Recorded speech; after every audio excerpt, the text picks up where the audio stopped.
వాతావరణంలో అనేక మార్పులు సంభవిస్తున్నాయి. ప్రీ మాన్సూన్ సీజన్లో ఏర్పడాల్సిన మేఘాలు మాన్సూన్ సీజన్లో ఏర్పడుతున్నాయి.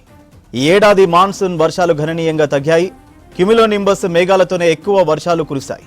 సినాప్టిక్ కండిషన్స్తో పడాల్సిన వర్షాలు పెద్దగా కురవలేదు. అలాగే అన్ని సీజన్లలో వేడి ఎక్కువగా ఉండే రోజుల సంఖ్య పెరుగుతోంది. ముందు ముందు మరిన్ని ఊహలకందని మార్పులు వచ్చే అవకాశం ఉందని హెచ్చరిస్తున్నారు వాతావరణ శాఖ నిపుణులు. ఇలాంటి వింత వాతావరణానికి కారణాలేంటి? ఉరుములకు క్లౌడ్ బరస్ట్కు తేడా ఏంటి? వాతావరణ సమతుల్యత కోసం ఏం చేయాలి వంటి అనేక అంశాలపై వాతావరణ కేంద్రం నుంచి కల్పన మరిన్ని డీటెయిల్స్ అందిస్తారు. వర్షాకాలం వచ్చిందంటే చాలు మనకు మేఘాకృతమైన వాతావరణంతో పాటు మనకు ముసురు, తేలికపాటి వర్షం, అక్కడక్కడ భారీ వర్షం నమోదవుతూ ఉంటుంది. కాకపోతే ఈ సంవత్సరం చూసుకున్నట్టయితే అందుకు భిన్నంగా ఉందనే చెప్పుకోవచ్చు. ఎందుకంటే ఎక్కువగా ఎండ తీవ్రత కనిపిస్తూ ఉంది. అదేవిధంగా కురిస్తే అతివృష్టి అన్నట్టు కూడా భారీ, అతి భారీ, అత్యంత భారీ వర్షాలు కూడా నమోదవుతూ ఉన్నాయి. ఒక 10-15 నిమిషాల్లోనే కల్లోలం కూడా జరుగుతుంది. అట్లాంటి బీభత్సం కూడా మనకు ఈ మధ్య కాలంలో చూస్తూ ఉన్నాము. మరి మనతో పాటు వాతావరణ శాఖ సీనియర్ అధికారి శ్రీనివాస్ గారు ఉన్నారు. ఒకసారి వారితో మాట్లాడదాం. సార్, నార్మల్ గా మనకు రెయినీ సీజన్ వచ్చిందంటే చాలు థండర్స్టార్మ్ యాక్టివిటీ అనేది ఎక్కువగా కనిపిస్తూ ఉంటుంది. సో ఈ మధ్య కాలంలో ఏంటంటే క్లౌడ్ బరస్ట్ అని చెప్పేసి కూడా ఎక్కువగా అంటూ ఉన్నారు. అసలు ఈ థండర్స్టార్మ్ యాక్టివిటీ అంటే ఏంటి, ఈ క్లౌడ్ బరస్ట్ అంటే ఏంటి, ఆ రెండింటి మధ్య వ్యత్యాసం ఏ విధంగా ఉంటుంది సార్? ఈ థండర్ స్టార్మ్స్ అనేవి ముఖ్యంగా మనకి క్యుములోనింబస్ మేఘాల వల్ల ఏర్పడతాయి. అసలు క్యుములోనింబస్ మేఘం ఎట్లా ఏర్పడుతుంది చూద్దాం. క్యుములోనింబస్ మేఘం ఏర్పడటానికి మనకి వేడి వాతావరణం ఉండాలి. వేడి వాతావరణంలో తేమ కూడా ఉన్నట్టయితే క్యుములోనింబస్ మేఘాల ఏర్పాటుకి అనుకూలంగా ఉంటుంది. ఇట్లా మనకి వేడి వాతావరణం ఉన్నప్పుడు ఏమవుతుంది, కింద నుంచి పైకి వేడిగాలులు అనేవి భూమికి ఇది సర్ఫేస్ హీటింగ్ వల్ల వేడిగాలులు అనేవి కింద నుంచి పైకి పోవడం స్టార్ట్ అవుతాయి.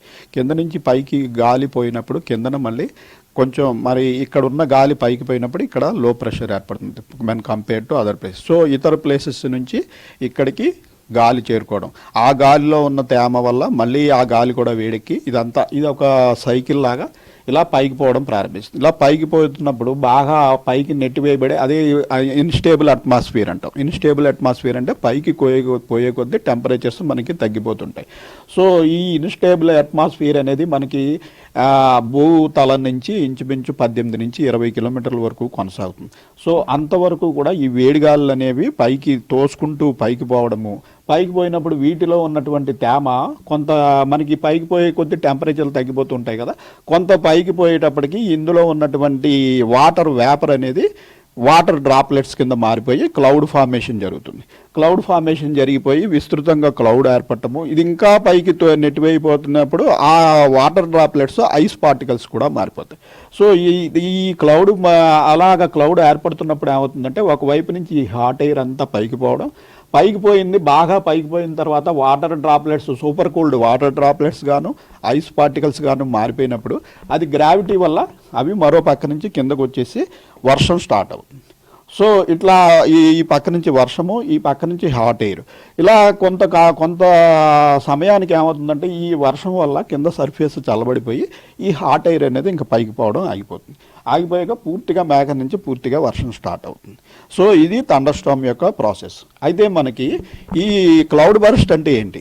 క్లౌడ్ బరస్ట్ ముఖ్యంగా మనకి ఈ కొండ ప్రాంతాల్లో జరుగుతుంది. ఈ కొండ ప్రాంతాల్లో ఏమవుతుందంటే ఈ వేడిగాలి అనేది ఈ వెనకాల ఒక కొండ ఉందనుకోండి, ఈ కొండ వాలు గుండా సడన్గా పైకి పోవడం ప్రారంభిస్తుంది.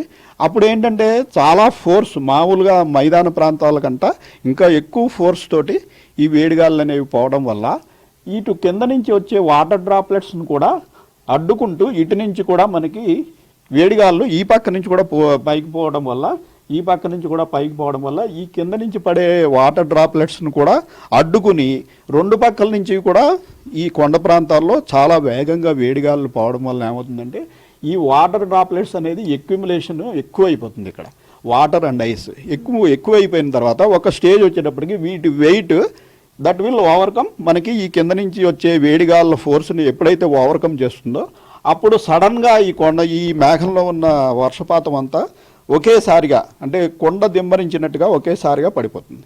సో దీన్ని క్లౌడ్ బరస్ట్ అంటాం. అంటే ఈ క్లౌడ్ బరస్ట్ అనేది మీరు చెప్తున్నారు హిల్ ఏరియాకి సంబంధించి ఎక్కువగా మనకు కనిపిస్తుందని చెప్పేసి. సో తెలంగాణకు సంబంధించి ఎప్పుడైనా ఇట్లాంటి క్లౌడ్ బరస్ట్ కావచ్చు, ఇట్లాంటి సిచ్యువేషన్స్ కావచ్చు ఎప్పుడైనా మనం చూసావా సార్? ఎప్పుడైనా సంభవించాయా?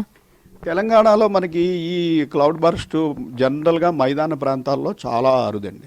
అయితే ప్రతి భారీ వర్షం వేరు, క్లౌడ్ బర్స్ట్ వేరు. క్లౌడ్ బర్స్ట్ అనేది మనకి ఇలా ఏంటంటే క్లౌడ్ డెవలప్మెంట్ సమయంలో కొంతవరకు మెచ్యూర్ అయిపోయిన తర్వాత వేడిగాల్లో పక్క నుంచి పైకి వెళ్తుండగా ఇంకో పక్క నుంచి వర్షం స్టార్ట్ అవుతుంది.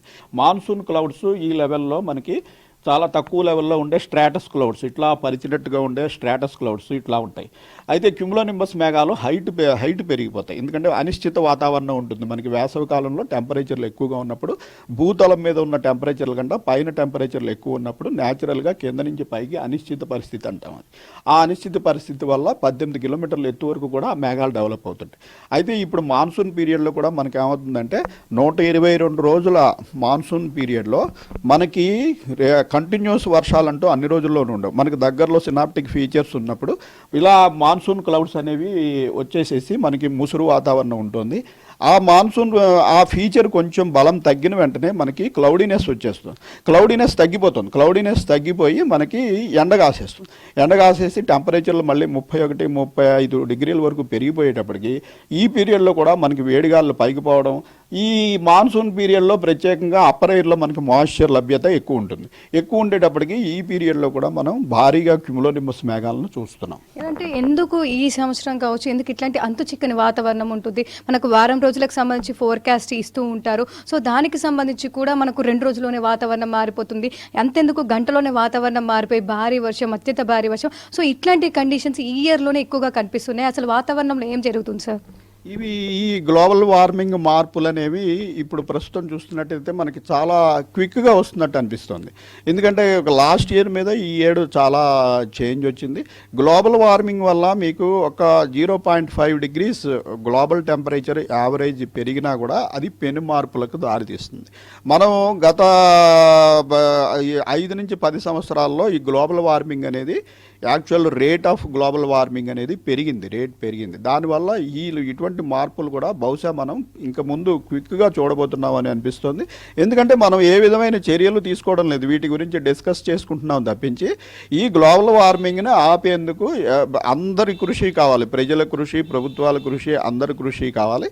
దాన్ని ఏంటంటే వెహికులర్ పొల్యూషన్ తగ్గించుకోవడము, సిటీలు పెద్దగా పెంచుకోకపోవడము, ఇండస్ట్రియల్ పొల్యూషన్ అదుపు చేయడము, ఈ ప్లాస్టిక్స్ వినియోగం తగ్గించుకోవడం, ఇలాంటి అనేకమైనటువంటి చర్యలు తీసుకుంటేనే ఇవి ఇప్పుడు తీసుకోవడం ప్రారంభిస్తే వాటి ఫలితం మరొక 5 నుంచి 10 సంవత్సరాల తర్వాత చూస్తాం. అంతేకాని ఇది ఫ్యూచర్ జనరేషన్స్ని దృష్టిలో పెట్టుకుని ముఖ్యంగా మన చిన్నపిల్లలకి మనం ఇచ్చే ఆస్తి ఏంటంటే మన వాతావరణాన్ని మనం పాడు చేయకుండా వారికి అప్పచెప్పాల్సిన బాధ్యత ఉంది. సో చూస్తూ ఉన్నాగా దాదాపు మనకు మానవ తప్పిదాలే కావచ్చు, దాదాపు మనం చేస్తున్న ఏవైతే పర్యావరణానికి సంబంధించి జరుగుతున్న కారణాలే కావచ్చు, వీటి వల్ల వాతావరణం అయితే మారిపోతుందని చెప్తా ఉన్నారు. అందువల్లనే వేడిగా ఉండే రోజులు ఎక్కువగా పెరగడం వల్ల కూడా మనకు చాలా వరకు వాతావరణంలో అంతు చిక్కని మార్పులు కూడా సంభవిస్తూ ఉన్నాయి. ఇక ఓవరాల్గా చూసుకున్నట్టయితే మనకు ప్రీ మాన్సూన్ సీజన్లో వచ్చే క్యుములోనింబస్ మేఘాలు కావచ్చు, ఈ లైట్నింగ్ కావచ్చు, ఈ మాన్సూన్ సీజన్లో కూడా ఎక్కువగా వస్తున్నాయని చెప్పేసి వాతావరణం మార్పుల వల్లనే ఇట్లాంటి అనుచిత మార్పులు అయితే ఎక్కువగా ఈ మధ్య కాలంలో సంభవిస్తున్నట్టు చెప్తా ఉన్నారు. ఇటు కెమెరా పర్సన్ ప్రశాంత్తో కల్పన, V6 న్యూస్, హైదరాబాద్.